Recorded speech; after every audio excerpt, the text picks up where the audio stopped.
दृढ़ करते हुए आइए आज के स्वाध्याय का क्रम शुरू करते हैं। कल हमने पढ़ा किस तरह से मन को देखना है, किस तरह से मन को जानना है, किस तरह से अपनी मन की स्थिति को गहराई से अपने आप से अलग करना है।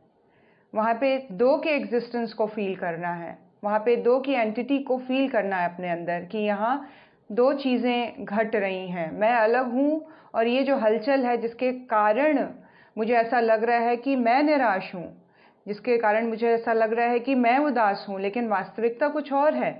ये कब होगा? जब हम शांत हो जाएंगे, जब हम योगस्थ होने का प्रयास करेंगे, जब हम अपने आप में गहराएंगे, हम अपने गहराई में उतरने का प्रयास करेंगे, तो हम देखेंगे वहाँ दो की एग्जिस्टेंस बनी हुई है।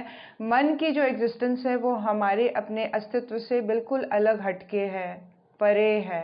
उसको हम देख सकते हैं, उसको हम सुन सकते हैं, उसको हम समझ सकते हैं, उसको समझा सकते हैं। और इस क्रम में, देखने के क्रम में, सुनने के क्रम में एक अजीब सी एक घटना घटती, एक फिनोमेना घटता है जिसमें हम देखेंगे कि मन अपने आप ही निर्बल होने लग जाता है, उसकी गति अपने आप ही थमने लग जाती है, उसकी तीव्रता अपने आप ही कम होने लग जाती है।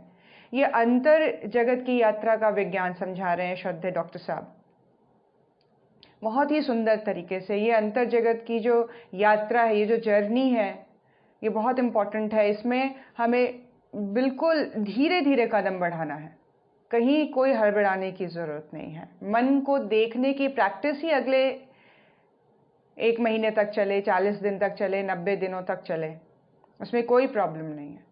लेकिन हम इस चीज़ को शुरू करें, इस स्वाध्याय के साथ साथ ये प्रैक्टिस हमारे जीवन में एक तरह से डीप होती चली जाए, हम उसमें इनग्रोस होते चले जाएं पूरी तरह से, और हम देखें कि एक हमारी जो जानकारी है, हमारी जो नॉलेज है, एक नए डायमेंशन को छूता है। हमारा जो एक्सपीरियंस है ये इस ह्यूमन जर्नी की, वो एक नए लेवल को अचीव करता है। हम ये इस चीज़ को ज़रूर एक्सपीरियंस करें, क्योंकि ये मनुष्य जीवन के साथ ही पॉसिबल है। ये पॉसिबिलिटी सिर्फ और सिर्फ मनुष्य जीवन में है, और मनुष्य जीवन में होते हुए सिर्फ जिसको कहते हैं पशुओं के लेवल तक ही अपने आप को बनाए रखना, ये बहुत ही बड़ी दुखद घटना है। और आज हम सबके जीवन में इतने बड़े गाइड हैं, इतने बड़े बड़े गुरु हैं, साक्षात ईश्वरीय चेतना गुरु रूप में हम सबके जीवन में आई है, तो क्यों ना उच्च स्तरीय जो मानव जीवन की पॉसिबिलिटीज़ हैं, संभावनाएं हैं, उसको एक्सपीरियंस करें। आइए उसी एक्सपीरियंस को हम यहाँ पे पढ़ रहे हैं आदरणीय डॉक्टर साहब द्वारा लिखित अंतर जगत की यात्रा का ज्ञान और विज्ञान में। आज हम पढ़ेंगे क्या होगा मंजिल पर। कल हमने पढ़ा किस तरह से 15 से लेकर 30 मिनट का समय निकालकर हम अपने मन को, उसके वेगपूर्ण प्रवाह को, उनकी भारी लहरों को देखने की प्रैक्टिस करनी है। और उस देखने में उससे जुड़ना नहीं है, उसको कंट्रोल करने का प्रयास नहीं करना है, उसको किसी भी तरह से सही करने का प्रयास नहीं करना है, इस बात की चिंता नहीं करनी है कि इसकी निराशा, इसका डिप्रेशन, इसकी आकांक्षाएं, इसकी चिंताएं दूर हुई कि नहीं। सिर्फ और सिर्फ देखने का भाव, और इस देखने के भाव में ही गुरुदेव कह रहे हैं हमारी जो स्थिति है वो प्रचंड हो उठेगी, और मन को अपने आप से अलग करना ही मन को मार देना है, मन की को पूरी तरह से शांत कर देना है। और यही योग चित्तवृत्ति निरोध की अनुभूति यहीं पे साकार होती है। क्या होगा मंजिल पर? इस जिज्ञासा का अंकुरण सहज है कि चित्त वृत्तियों का निरोध करने वाले योगी की क्या भाव दशा होती है। नेक्स्ट स्टेप है ना, जहाँ पर मन को देखने की प्रैक्टिस स्टेबल हो गई है, उसके नेक्स्ट क्या है, उसके आगे की जर्नी क्या है। इसका समाधान करते हुए महर्षि का तीसरा सूत्र प्रकट करते हैं, और ये तीसरा सूत्र क्या है? तदा द्रष्टुः स्वरूपेय अवस्थानम। मतलब तदा मतलब वृत्तियों का निरोध होने पर। तब कब? जब वृत्तियों का निरोध हो गया, जब हम वॉचफुल स्टेट में आ गए, जब हमारी एग्जिस्टेंस मन से अलग एक्सपीरियंस हो गई है, तब क्या होता है? तब दृष्टा की स्वरूप में अवस्थिति होती है। जो दृष्टा है, जो देख रहा है मन को, उसका स्वरूप में वो स्टिल हो जाता है, वो अपने स्वरूप में स्टेबल हो जाता है है ना, उसकी स्थिति उसमें कांस्टेंट हो जाती है, एक कंटिन्यूटी बनी रहती है उसी भाव में, स्वरूप के भाव में अवस्थान यानी अवस्थिति हो जानी। यह योगी की भावदशा है। चित्तवृत्ति निरोध की योग साधना का सुफल है। किसी भी योग साधक की साधना का लक्ष्य यही है। महर्षि पातंजलि विश्व भर के मानव इतिहास में सर्वाधिक अनूठे व्यक्तित्व हैं। उन्हें मानव चेतना का सम्यक ज्ञान है। उनको मनुष्य की कमियों, कमजोरियों, अच्छाइयों व विशेषताओं के बारे में भली प्रकार पता है। उन्हें मानव चेतना की सीमाएं मालूम तो हैं, पर संभावनाएं भी ज्ञात हैं। योग सूत्रकार महर्षि इस सच्चाई को अच्छी तरह जानते हैं कि गंतव्य पता हो तो ही चलने वाले के पांव में गति आती है। क्या बता रहे हैं यहाँ पे डॉक्टर साहब? बहुत ही अच्छे एग्जाम्पल के तौर पे बता रहे हैं कि महर्षि पातंजलि जो हैं वो मानव इतिहास के सर्वश्रेष्ठ व्यक्तित्व के रूप में, उनको सर्वाधिक अनूठे व्यक्तित्व के रूप में उनको देखा जा सकता है। अनूठा है उनका, बहुत ही एक डिफरेंट स्टाइल है समझाने का, क्या है, और उनको मानव की चेतना का सम्यक ज्ञान है, कंप्लीट नॉलेज है उनको ह्यूमन कॉन्शियसनेस का। उनको सब चीज़ें पता है कि मनुष्य की कमियां क्या है, कमज़ोरियां क्या है, अच्छाइयां क्या है, वो सारी सब लेवल पर उन्होंने रिसर्च किया हुआ है। और उन्हें मानव चेतना की सीमाएं भी पता है ना, किस हद तक, कितने लेवल तक वो आगे जा सकता है, ये भी उनको पूरी तरह से, उनकी संभावनाएं पूरी तरह से ज्ञात हैं। इस सच्चाई को अच्छी तरह जानते हैं कि गंतव्य पता हो तो ही चलने वाले के पांव में गति आती है। कब जोश आता है? मान लीजिए आपके हाथ में मैप है और उस मैप में दिया हुआ है कि फलानी जगह पर जाकर फलाना एक टिला है, उस टिले की खुदाई करने पर आपको इतना बहुत सारा खजाना मिलेगा। तो उस काम को करने में, जहाँ पे हमें एंड रिजल्ट पता है, तो उस करने में जो जोश होगा वो जोश अननोन रिजल्ट को लेकर चलने में नहीं होता है, अनसर्टेनिटी के साथ चलने में नहीं होता है। इसीलिए यहाँ पर महर्षि पातंजलि को एंड रिजल्ट पता है, इसीलिए उनका जो ज्ञान है वो बिल्कुल सही और सटीक और शॉर्टकट तरीके से और टू द पॉइंट तरीके से वो समझाने के तौर पर लोगों को समझा रहे हैं कि जब मनुष्य को अपने गोल का पता होता है तो उसमें उत्साह ही डिफरेंट होता है, उसके पाँव में गति ही अलग होती है ना, और उसके मन में हर पल उत्साह और उमंग बना रहता है। लक्ष्य का स्वरूप स्पष्ट होने से ही पथ जो है वो अर्थवान बनता है, राहें गुणवान बनती हैं। मंजिल का ही पता ना हो तो भला राही किधर जाए, उसके पाँव की सारी मेहनत मंजिल के अभाव में भटकन की थकान बनकर रह जाएगी। अपने गोल का पता है, हम क्या कर रहे हैं, मनुष्य जीवन का पता है, इतने बड़े गुरु मिली हैं, इसका अर्थ क्या है। अगर ये सारी क्लैरिटी हम डेवलप कर रहे हैं मेहनत से, एफर्टफुली उनके बारे में पढ़ें, मनुष्य की पॉसिबिलिटीज़ के बारे में जानें, ह्यूमन बिहेवियर के बारे में जानें, साइकोलॉजी को पढ़ें और किस तरह से गुणों की अभिवृद्धि हो सकती है, हमारे ऋषियों ने किस तरह के योग साधनाएं हमें बताई हैं, उसका क्या इम्पैक्ट है, इतने बड़े गुरु के साथ जुड़कर साधना करने का तात्पर्य क्या है, वो मेरे लिए हेल्पफुल किस तरह से हैं, कैसी मनोवृत्ति मुझे उनसे जोड़ेगी, किस तरह से अधिक मैं उनसे ले पाऊंगा। ये सारी क्लैरिटी जैसे जैसे बढ़ती चली जाएगी, साधना का पथ उतना ही इंटरेस्टिंग होता चला जाएगा, उतना ही गतिशील होता चला जाएगा, उतना ही पावरफुल होता चला जाएगा और भटकान कम से कम रहेगी, या कहिए ना के बराबर होगी। इसीलिए क्लैरिटी, इसीलिए सब्जेक्ट का नॉलेज, इसीलिए जहाँ जिस गंतव्य की ओर बढ़ रहे हैं उसका पूरा ज्ञान होना उस जर्नी को इंटरेस्टिंग बना देता है। यही वजह है कि महर्षि योग साधक के सामने सबसे पहले उसका लक्ष्य स्पष्ट करते हैं, साधकों को बताते हैं कि तुम्हारा मकसद क्या है, तुम्हारी मंजिल कौन सी है, योग क्या है और योग कैसे होता है। यह लक्ष्य ही तो साधना की दिशा है। योग साधक का प्राप्तव्य एवं गंतव्य है। पहले मंजिल का पता, फिर राह की बातें, महर्षि की यही नीति है।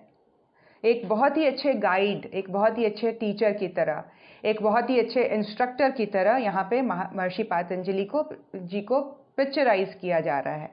ये बताया जा रहा है कि महर्षि पतंजलि के सामने सबसे पहले उसका साधक के सामने सबसे पहले उसका लक्ष्य को क्लियर करते हैं, उसकी साधना करने के पर्पस को पहले क्लियर करेंगे कि ये सारी चीज़ें आपको इससे मिलेंगी, ये उपलब्धियां आपको मिलेंगी, ये उपलब्धियां आप हस्तगत करोगे, इस डायमेंशन को आप अचीव कर लोगे, इस लेवल को आप अचीव कर लोगे। इस तरह से लक्ष्य को पहले पूरी तरह से स्पष्ट कर देते हैं, है ना। सबसे पहले उसका लक्ष्य स्पष्ट करते हैं। जैसे कोई बहुत ही अच्छा सेल्समैन जब आता है तो वो प्रोडक्ट की खासियत को बताता है कि इससे आपको क्या क्या फ़ायदे हैं, इससे आपको क्या क्या चीज़ें आपकी ईजी हो जाएंगी, इससे आप क्या क्या चीज़ें ईजीली अपने जीवन में क्या क्या ये आपको खुशियाँ देने वाला है या कंफर्ट देने वाला है, उस लेवल पर समझाया जाता है। पहले उसका प्राइस नहीं बताते हैं, पहले ये नहीं बताते हैं कि इसके ये नेगेटिव एस्पेक्ट्स हैं, या ये नहीं बताते कि इसका इंस्टॉलेशन में इतना टाइम लगेगा या इसमें ये डिफ़िकल्टीज आएंगी, ये नहीं बताया जाता है। तो प्रोडक्ट की पहले खासियत बताई जाती है, उसका फ्रूटफुल होना बताया जाता है, उसका यूज़फुल होना बताया जाता है। ठीक वैसे ही एक बहुत ही अच्छे सेल्स पर्सन की तरह महर्षि जो पतंजलि हैं वो साधक के सामने उसका लक्ष्य स्पष्ट करते हैं, साधना का लक्ष्य क्या होना चाहिए। साधकों को बताते हैं कि तुम्हारा मकसद क्या है, तुम्हारी मंजिल कौन सी है, योग क्या है और योगी होता कैसा है। यह लक्ष्य ही तो साधना की दिशा है। योग साधक का गंतव्य है। पहले मंजिल का पता, फिर राह की बात। महर्षि की यही नीति है। पहले क्या बता देंगे, गोल, लक्ष्य में पहुंच जाने की स्थिति में पहले उसको ले आएंगे। वहां पहुंचकर क्या अचीवमेंट्स हैं, क्या फीलिंग्स हैं, क्या पॉसिबिलिटीज़ तुम्हारे अंदर आ गई, किस तरह से तुम उस स्थिति में आ गए तो तुम्हारी क्या क्या अचीवमेंट्स हो गई, वो बताने के बाद फिर उसको इस पूरी जर्नी का, इसके पूरे तरीके का, इसका पूरा प्रोसीजर उसको साधक को वो समझाते हैं। यही उनकी नीति है।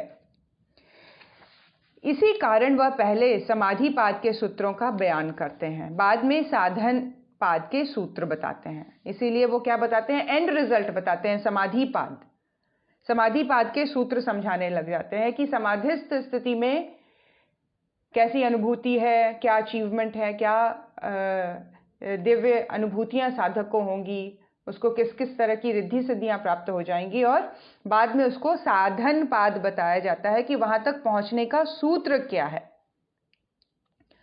अन्य दोनों पादों का क्रम इसके बाद आता है। समाधिपाद के इस तीसरे सूत्र में महायोगी महर्षि बताते हैं कि चित्त वृत्ति का निरोध हुआ, यानी कि मन का शासन मिट गया। समाधिपाद के इस तीसरे सूत्र में, समाधिपाद का ये सूत्र चल रहा है, तीसरा सूत्र। समाधिपाद स्थिति कौन सी, अल्टीमेट स्थिति, समाधि में जाने की स्थिति के थर्ड फॉर्मूले को यहाँ बताया जा रहा है। क्या, चित्त वृत्ति का जो निरोध हो गया, मन को जब हमने अपने आप से अलग देख लिया, अब अपनी एंटिटी क्लियर हो गई, मन की एग्जिस्टेंस क्लियर हो गई है, और ये देखने में इसका प्रभाव क्या होता है ये स्पष्ट हो गया है।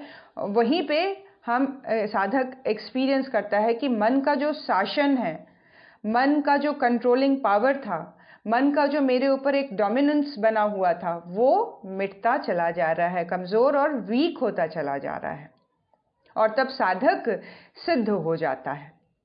वह योगी बनता, दृष्टा बनता है, साक्षी भाव को उपलब्ध होता है। वह स्वयं में, अपने अस्तित्व के केंद्र में, अपनी आत्म चेतना में अवस्थित हो जाता है। क्या बता रहे हैं कि जैसे जैसे उसकी ये प्रैक्टिस डीप होती चली जाती है, उसको एहसास जितना गहरा होता चला जाता है इन दो अलग चीज़ों का, मैं मन नहीं हूँ, मन के वेग में चलना मेरा धर्म नहीं है, ये मेरी ड्यूटी नहीं है, मन मुझे किसी उच्च स्तरीय संभावना से जोड़ने के लिए उसके साथ चलना, उसके अगेंस्ट चलना ज़रूरी है, उसके साथ चलना ज़रूरी नहीं है। मन के साथ चलना मेरे मार्ग में बाधक के समान है। ये जितना क्लियर होता चला जाएगा उतना ही दृष्टा भाव और साक्षी भाव को साधक उपलब्ध होगा।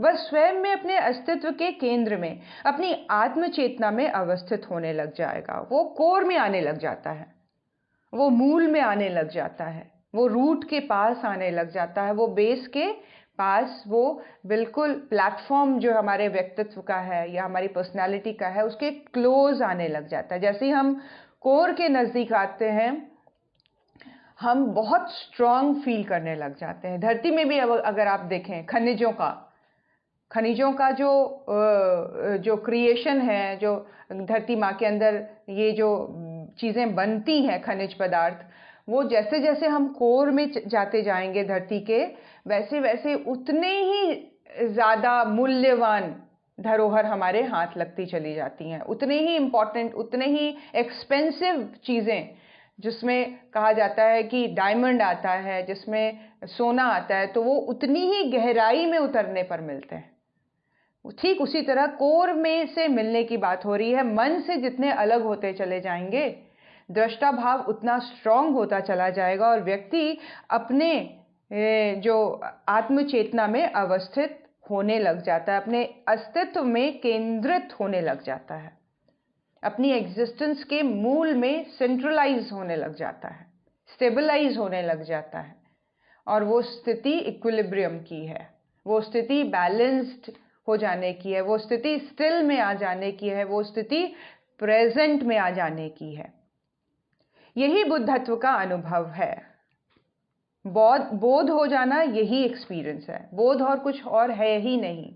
बोध का मतलब ही है मन से अलग अपनी स्थिति की जानकारी और उस जानकारी के साथ दृष्टा भाव का या साक्षी भाव का स्ट्रॉन्ग होते चले जाना और अपने मूल अस्तित्व के साथ एकात्म हो जाना, अपनी मूल एग्जिस्टेंस के साथ, अपनी बेसिक एग्जिस्टेंस के साथ, अपने परमानेंट जो मेरी जो एग्जिस्टेंस है, मेरा जो फॉर्म है, जो परमानेंट है, जो कभी जिसका कभी डिस्ट्रक्शन नहीं होगा, जो कभी विलय नहीं होगा, जिसका कभी मरण नहीं होगा, उस फॉर्म के साथ एकाकार हो जाना ही बुद्धत्व है या बोध की स्थिति है।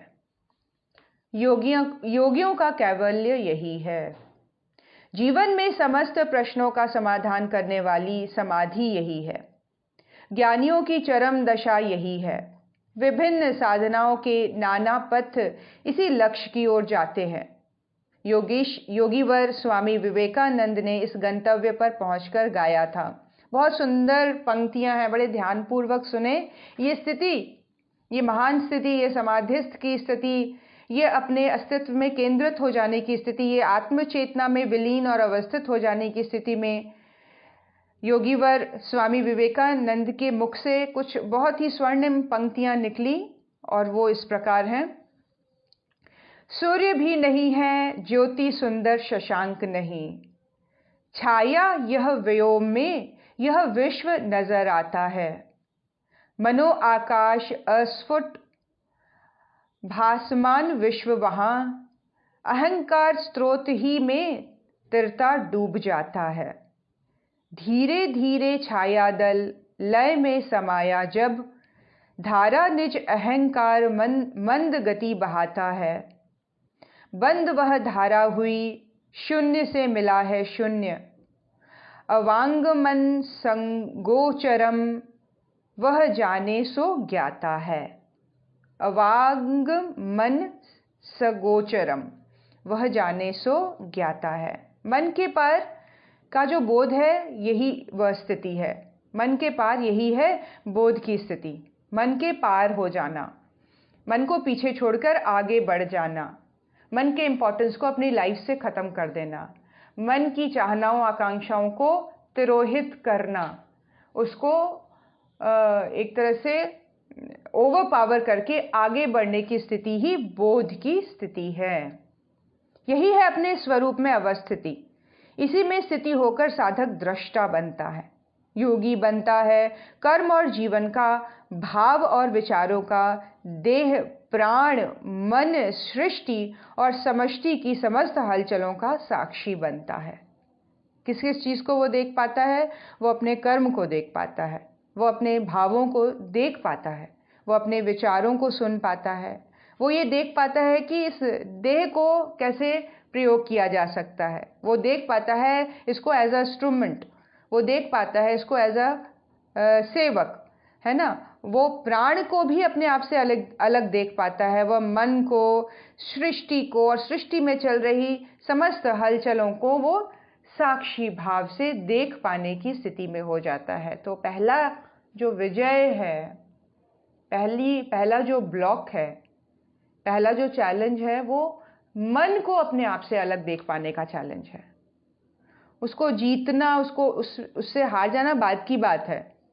पहले क्या आ रहा है, मन को हम देख पाएं, मन को हम सुन पाएं, मन को हम समझ पाएं, मन को हम सुन पाएं। बहुत बहुत बहुत ही गहरा पॉइंट है ये। और इसके बाद की स्थिति जहाँ बताया जा रहा है बोध है, और इस बोध में किस चीज़ का बोध हो रहा है?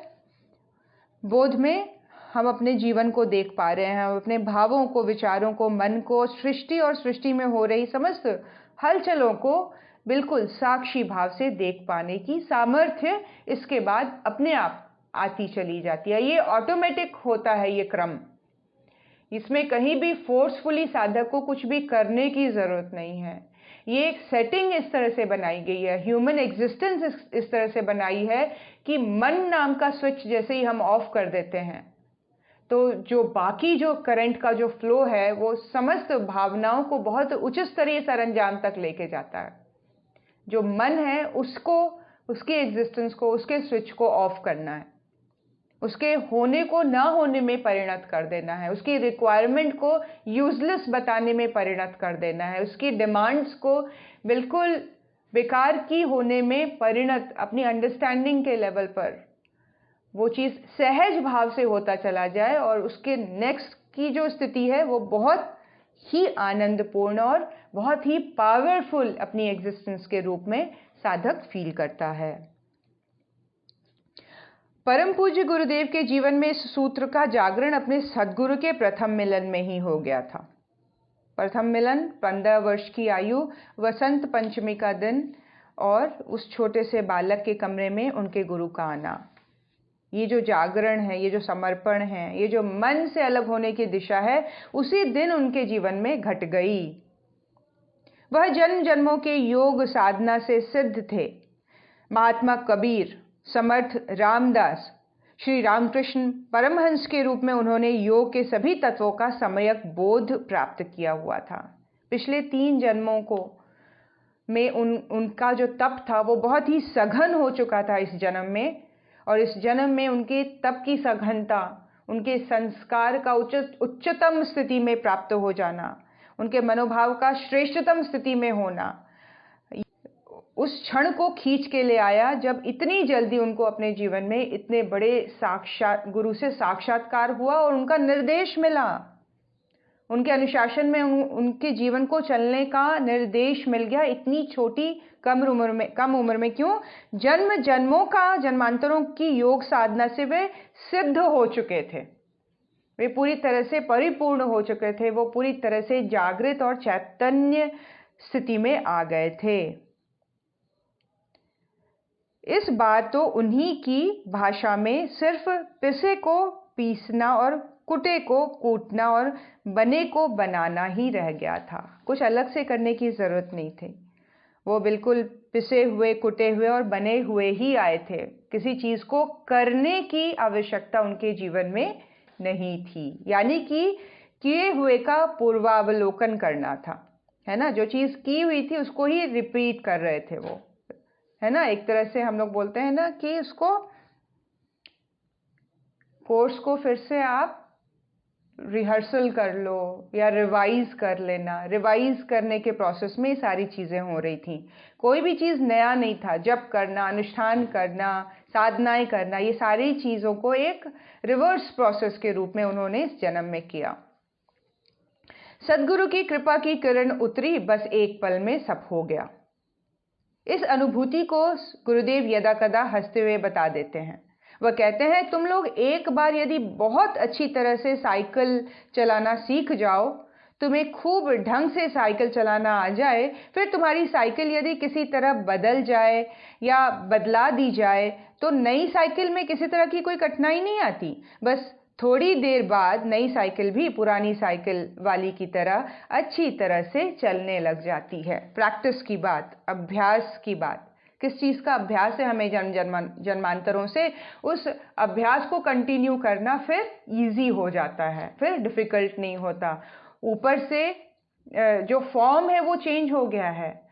नर नारी, बच्चा, बूढ़ा, जवान, जो भी जिस भी फॉर्म में आज हम जिस भी स्थिति में हैं, उसमें हमारी पिछली प्रैक्टिस क्या है, ये इसका इम्पैक्ट बहुत डीप होता है। फिजिकल लेवल पर हमारी क्या स्थिति बनी हुई है, ये कुछ ही दिनों पर उस लेवल पर, उस प्रैक्टिस पे अभ्यस्त होकर ठीक उसी तौर तरीके से चलने लग जाती है।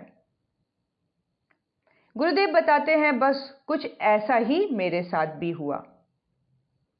अपने स्वरूप में स्थिति तो सदा से ही थी, पिछले जन्मों से थी। इस नए शरीर में भी उसके लिए कोई खास कठिनाई नहीं हुई। क्या कह रहे हैं? अपने स्वरूप की स्थिति सदा से थी, यानी बोध की स्थिति, यानी अपनी अस्तित्व में केंद्र हो जाने की जो प्रैक्टिस है, आत्मचेतना में अवस्थित हो जाने की जो प्रैक्टिस है, वो सदा से बनी हुई थी। उससे कभी वो भटके नहीं।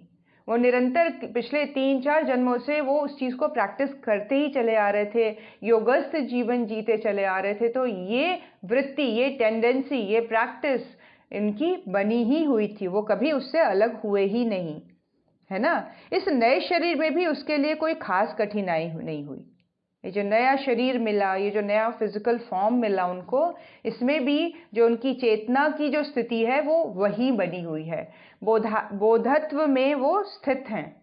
उनकी चेतना अपने श्रेष्ठतम स्थिति को प्राप्त है। यहाँ उनको किसी चीज़ को करने की, किसी चेंज को लाने की, किसी ट्रांसफॉर्मेशन को करने की उनको ज़रूरत नहीं पड़ी। लेकिन हम सब साधारण गण इसे किस रीति से पाएं? इसके जवाब में वह एक बात कहा करते हैं। ये स्थिति, कौन सी स्थिति? जहाँ हम साक्षी भाव को प्राप्त हों, जहाँ मन को ओवरकम कर सकें, जहाँ मन की स्थिति से अपने आप को अलग कर सके। ये हम साधक गणों में, जो साधारण साधक गण हैं, किस तरह से इस स्थिति को पाएं? तो इसके जवाब में गुरुदेव क्या कहते हैं? सारा पर्दा मन का है, मन के इस पर्दे को हटा दो, फिर सब कुछ साफ साफ नजर आने लगता है। क्या बता रहे हैं गुरुदेव? कि सारी प्रॉब्लम, सारी कमजोरियां, सारी घबराहटें, सारा नहीं हो पाने का डर कहाँ है? कहाँ बैठा हुआ है? मन पर है। ये मन का पर्दा है। ये बहुत ही झीना सा पर्दा, एक बहुत फाइन लाइन कह सकते हैं इसको। बहुत फाइन लाइन है। बहुत मोटी प्रॉब्लम, बड़ी प्रॉब्लम, बड़ा चैलेंज नहीं है। एक झीना सा पर्दा है। फिर क्या है? उस पर्दे को, सारा पर्दा मन का है और इस पर्दे को हटा दो तो फिर सब कुछ साफ साफ नजर आने लगता है। मन को हटा दो, मन को ओवरलुक कर देना, मन को बाईपास कर देना, मन को ज़्यादा अटेंशन देना ही नहीं। ये प्रैक्टिस जैसे जैसे डीप होगी, अपनी एग्जिस्टेंस से मन की एग्जिस्टेंस को हम जितना दूर करते चले जाएंगे, उसकी नज़दीकी को जितना हम अपने आप से हटाते चले जाएंगे, उतना ही ये जो इम्पॉसिबल सा दिख रहा है वो पर्दा हटता चला जाएगा। चीज़ें साफ नज़र आने लग जाएंगी और जो दृष्टा भाव भी है उसकी स्थिति भी हमें वही मिलेगी। आत्मस्वरूप की स्थिति में ही वह स्थिति मिल जाती है। मन हटा तो एक नई चीज़ का स्पेस वहाँ बन जाता है। मन के हटते ही क्या एक्सपीरियंस करता है साधक, मनुष्य क्या एक्सपीरियंस करता है मन के हटते ही? मेरी एक बहुत ही ज़बरदस्त एग्जिस्टेंस है, अपने स्वरूप की एक बहुत पावरफुल रूप में जानकारी कि हम किसी भी लेवल पर कमज़ोर नहीं है, किसी भी लेवल पर असहाय नहीं है, कि कहीं पे भी हमारा अंत नज़र नहीं आ रहा है, हमारी एग्जिस्टेंस का कोई छोर ही नहीं है। ये कब ज्ञात होता है? ये कब नॉलेज में आता है? इसका पता कब चलता है? जब हम मन को ओवरकम करते हैं, जब हम मन को कुचलते हैं, जब हमारा फोकस मन की तरफ से हट जाता है, अपनी ही सबसे पावरफुल एग्जिस्टेंस का ज्ञान हमें होता है, चाहे उसको दृष्टा भाव कह लें, चाहे उसको आत्म चेतना में अवस्थित होना कह लें, चाहे उसको अपने अस्तित्व के केंद्र में आना कह लें, ये स्थिति घट जाती है। बस मन के पर्दे को हटाना है। जैसे पर्दा हटाते हैं ना, ऐसे मन के पर्दे को हटाइए। इस प्रैक्टिस को करके देखिए। अगर आपकी साधना के बीच में आपका मन आता है, तो जैसे कपड़ा को हटा के हम कुछ बाहर देखना चाहते हैं, हम धूप आ रही है लेकिन पर्दे की वजह से पूरी लाइट अंदर नहीं आ रही है, तो पर्दे को हटाते हैं, ठीक वैसे ही हाथ को उठाकर मन के उन विचारों को हटाने का प्रयास करें जिसने धुंधलाया हुआ है, जिसने हमें घबराया हुआ है, जिसने हमारे अंदर डर पैदा किया हुआ है, जिसने हमारे अंदर कमजोरियां क्रिएट की हुई हैं, जिसने हमारे अंदर दब्बूपन हमें कमजोर प्रूव किया हुआ है। उस सारे पर्दे को एकदम से हाथ से उठाकर साइड में करें और देखें उस प्रकाश को आने देते हैं कि नहीं। हम खाली हो जाएं और उस खाली होने में उस ज्ञान को, गुरु के होने को, भक्ति के होने को, आत्मविश्वास के होने को, श्रद्धा और निष्ठा के होने को अनुभव करें। ये वो पॉइंट है, ये बहुत डीप पॉइंट है और यही सार है अंतर जगत की यात्रा का। यही कोर पॉइंट है, यही मूल है, यही सबसे बड़ा फॉर्मूला है कि हम मन को अपनी एग्जिस्टेंस से अलग देखकर उसको हटाते हैं कि नहीं, वैसा एफर्ट लगाते हैं कि नहीं, वैसी कोशिश हमारी चल पड़ती है कि नहीं, या हम विश्वास करते हैं कमजोर होके रोने में, डिप्रेस होके खिन्न होने में, भय होकर हम उदास होने में, क्रोध होकर हम गुस्सा होने में, रिएक्ट करने में। हमारी प्रैक्टिस किस तरफ बढ़ रही है, हमारी कोशिश किस तरफ आगे हो रही है। ये बहुत फाइन लाइन है हमारे एक्शन के रिएक्शन में।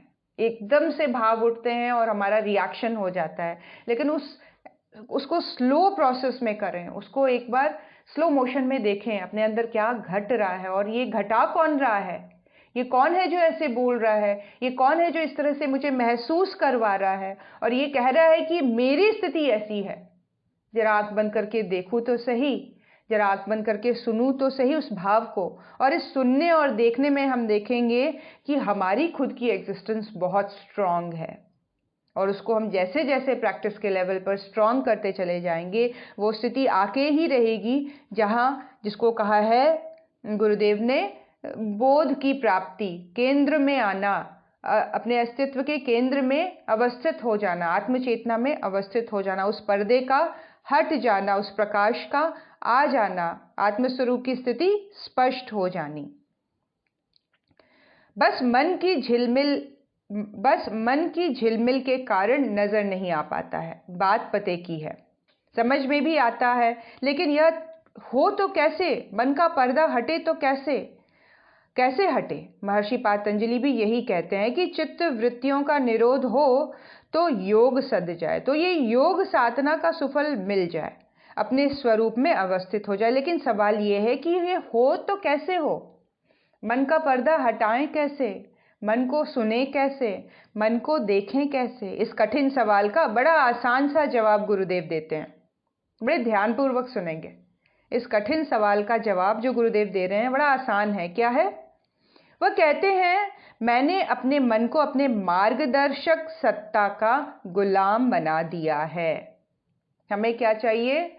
बच्चे जब स्कूल में एग्जाम दे रहे होते हैं, उनको इस बात का पता होता है कि मुझे चीटिंग नहीं करनी है, मुझे किसी की नकल नहीं मारनी है, मुझे किसी भी तरह का कोई गड़बड़ नहीं करना है।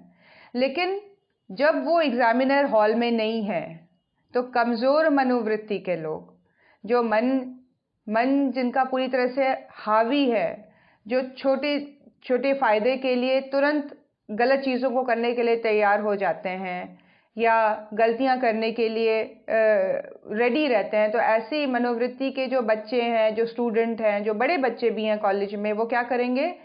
फटाफट से अपनी साथ वाले की या अपने द्वारा लाए गए किसी तरह के चिट की को निकालकर वो कॉपी करने लग जाएंगे। लेकिन जिस मोमेंट वो एग्जामिनर को हॉल के अंदर पाएंगे, उसी मोमेंट वो अपने सारे एक्शंस को बंद कर देते हैं, सारी गलत एक्शंस को वो रोक देते हैं।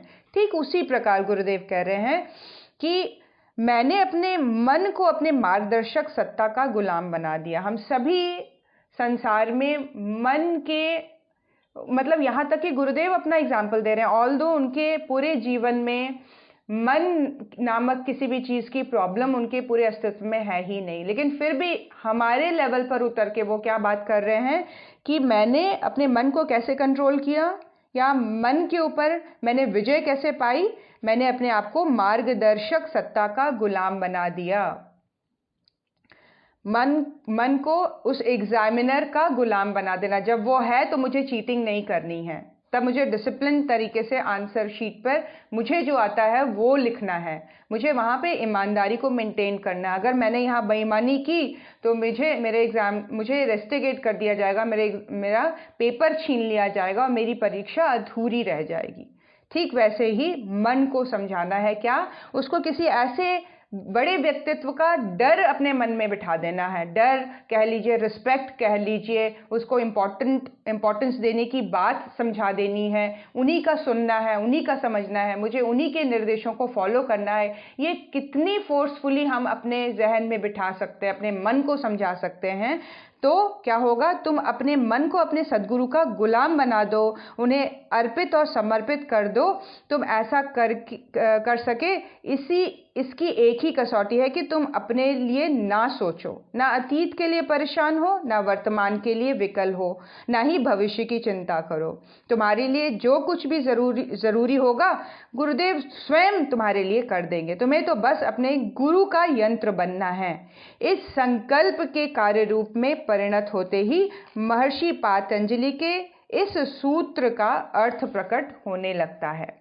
क्या हो जाता है, मन का पर्दा हट जाता है, चित्त वृत्ति का निरोध होने लगता है, अपने स्वरूप की स्पष्टता नजर आने लग जाती है, उसमें अवस्थिति होने का सत्य अपने आप उजागर होने लग जाता है। क्या किया, मन को इंगेज कर दिया है, मन को बता दिया है ये इंपॉर्टेंट है, मन को बता दिया है इससे तुम सावधान रहो, मन को बता दिया है इसके अगेंस्ट तुम्हें नहीं जाना है, मन को बता दिया है इसको ही तुम्हें फॉलो करना, यही सबसे इम्पोर्टेंट है, इनके बताए हुए मार्ग के अगेंस्ट मुझे जाना ही नहीं है। और ये समझा देना मन को कि इनके बताए हुए निर्देश पर चलना ही मेरा धर्म है, मुझे अपनी चिंता ही नहीं करनी, मुझे अपनी परेशानी का, अपने भूत भविष्य और वर्तमान की चिंता ही नहीं करनी है, क्योंकि ये जो व्यक्ति है, ये जो शक्ति है, ये मेरे पूरे जीवन का ख्याल रखेगी, इसीलिए मुझे उसके अकॉर्डिंग चलना है। तो मन को उसमें इंगेज करना, मन को किसी श्रेष्ठ भाव में, कर्म में, लक्ष्य में, समझ में इंगेज करना बहुत ज़रूरी है। यही वो आगे की स्थिति को लाएगा। मन को पार करना, मन को ओवरलुक कर देना, मन को ओवरपास कर देना, मन को बाईपास कर देना, इस तरह से उसको किसी वेरी इंपॉर्टेंट समझ के साथ किसी एक काम में इंडल्ज कर देना, किसी एक तौर तरीके में, किसी एक पैटर्न में, किसी एक समझ में उसको ढाल देना।